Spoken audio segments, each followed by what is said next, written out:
walking with it.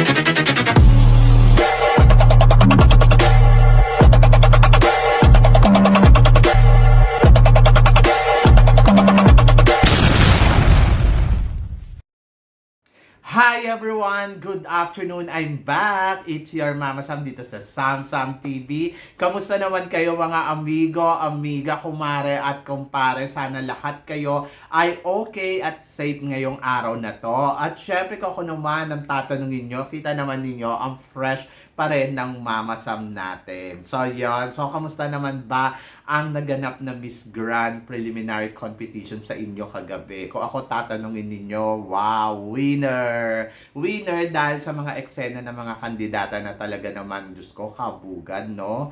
Ay nako, nakakaloka. But sino nga ba ang mga nag-stand out? So, yon. So, kamusta naman yung performance ng ating pambato? Stand out ba? Stunning ba? To be honest, kung ako ang tatanungin ninyo, pagdating kasi dito sa labanan ng Miss Grand, iba-iba yung category. Pagdating sa botohan, malakas dyan si Thailand, si Indonesia at saka si Myanmar. So si Thailand, si Indonesia at saka si Myanmar, silang tatlo talaga ay nako, grabe. Pagdating sa botohan, talagang umaarangkada. Pero syempre, hindi lang naman to palakasan ng botohan. Kailangan din may performance. Pagdating sa performance, para sa akin, si Thailand weak. And then, I think, yung kung ikukumpara mo yung ipinakita niya sa Miss Grand Thailand at saka dito sa Miss Grand International, medyo hindi talaga parehas. Di ba? So, yon. So, medyo weak. Weak yung dating. Kaya lang, hindi ko lang alam kung ang choices ba ay talagang fair. Kasi syempre, in terms of beauty, maganda naman si Thailand. Pag nakita mo siya sa person, maganda talaga siya. Pero in terms of performance, ang weak ng performance niya. Pero yung materials na ginamit niya, in fairness, maganda. Maganda yung paandar niya doon sa swimsuit na nakakaloka. May pa-spray pang nalalaman. Di ba? So, yon. So, medyo nawindang ako doon. Pero kung pag-uusapan naman natin kung kumakabog ba talaga si Thailand, I think sa boto, yes. Pero pagdating sa performance niya, para sa akin, weak.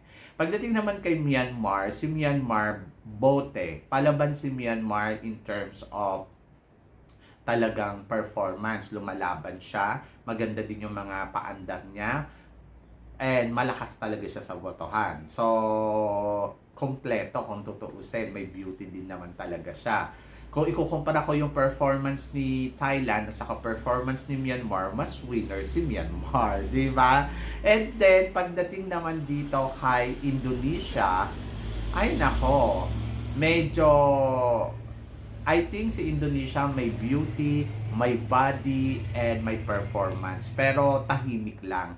And then, malakas din sa tao. Kumbaga, parang lahat business side, beauty, and then body, and then performance, okay naman siya. So, yung apat na yon talagang kaya niya. Kung ikukumpara dito kay Myanmar at saka kay Indonesia, malakas ang laban ni Indonesia. Kaya lang, kung attitude ang pag-uusapan, digwak na dun si Myanmar.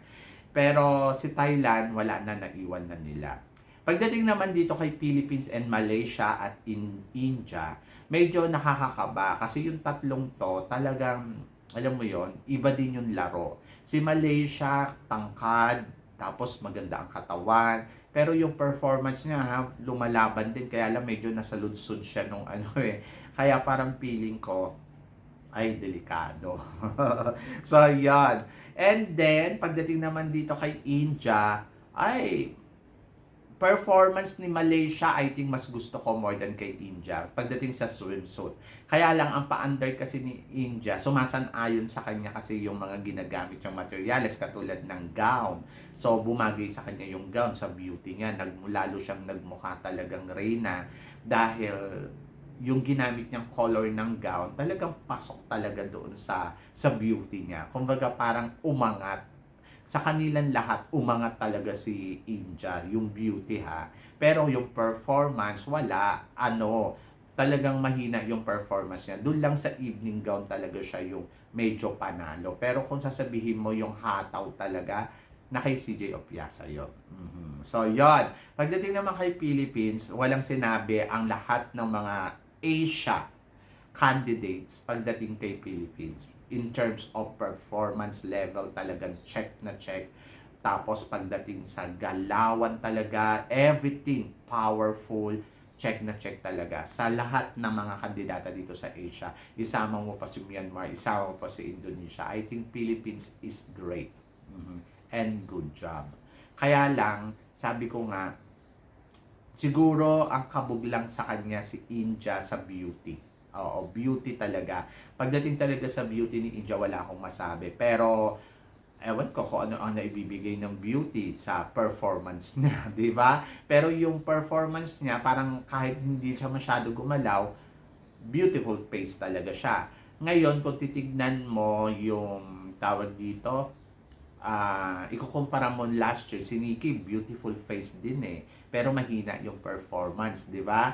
So, ganun eh, kaya natalo. So, ngayon, ang tanong ko, matatalo din ba dito si India sa performance, di ba? So, yun. Kung judges ang pag-uusapan ha, kasi di ba nga sa top 20, medyo na-confuse ako doon sa NatCos.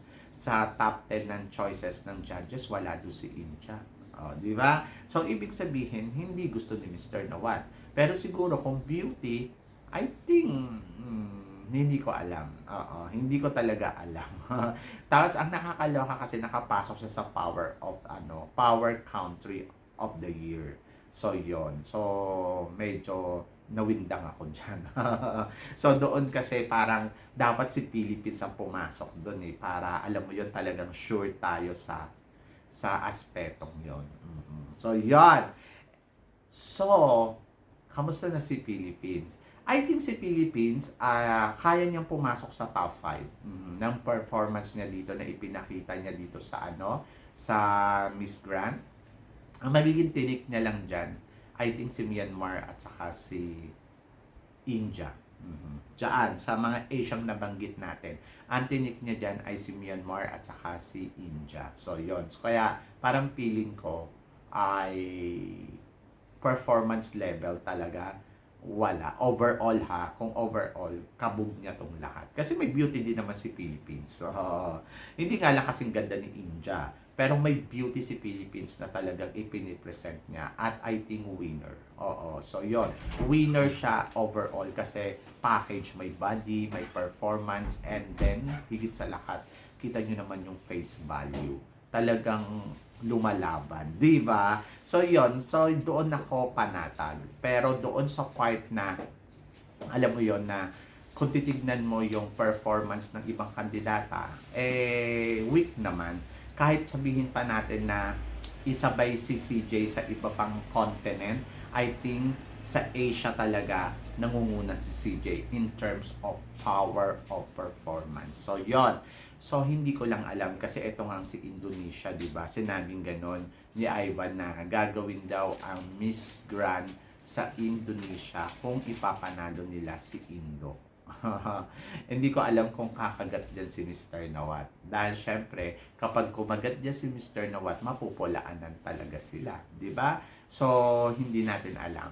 Pero ako naniniwala ako na si Mr. Nawat ay fair square talaga sa lahat ng kandidata. And naniniwala ako kung performance ang pag-uusapan overall, I think Philippines is the power talaga sa lahat ng kandidata sa Asia. And wala akong masabi sa performance na ipinakita ni Philippines kasi talaga namang kumabog naman siya ng bonggang-bongga. Do you agree, guys? So, yun. So, ako, yes, totoo. Talagang Philippines talaga ang isa sa mga masasabi mong malakas pagdating sa Group of Asia. So, hindi lang natin alam kung kakabog pa siya sa mga susunod pang laban. Pero, walang duda eh, kasi nagle-level up kasi talaga si Philippines sa performance eh. Kung yung performance niya ng swimsuit, noong swimsuit round, ibinigay niya pa yung best niya talaga dito sa sa second level. And then gown, I think maganda yung gown. Maganda niyang ipinipresent yung gown. Hindi ko lang alam sa iba, pero sinasabi nga nung iba ay pero para sa akin, swimsuit and evening gown winner. So, yan. So, kayo guys, ano guys ang masasabi ninyo dito sa mga pinag-uusapan natin ngayon? So, i-comment below mo yan para at least malaman ko naman kung ano ang chika mo dito sa mga pinag-uusapan natin ngayon. So, yan. So, guys, maraming salamat syempre sa inyo lahat sa suporta at pagmamahal na binibigay ninyo syempre dito sa channel ko. At sa mga hindi pa po nakaka-subscribe dyan, please don't forget to click like and subscribe my channel at i-click nyo na rin po ang notification bell para updated kayo syempre sa aking mga chika. Sabi ng ganon, always keep smiling and always think positive lang. Walang imposible guys. Magtiwala lang tayo sa itaas. Kaya guys, hanggang dito na lang. Hanggang sa muli nating chikahan. See you later. Thank you guys. Thank you.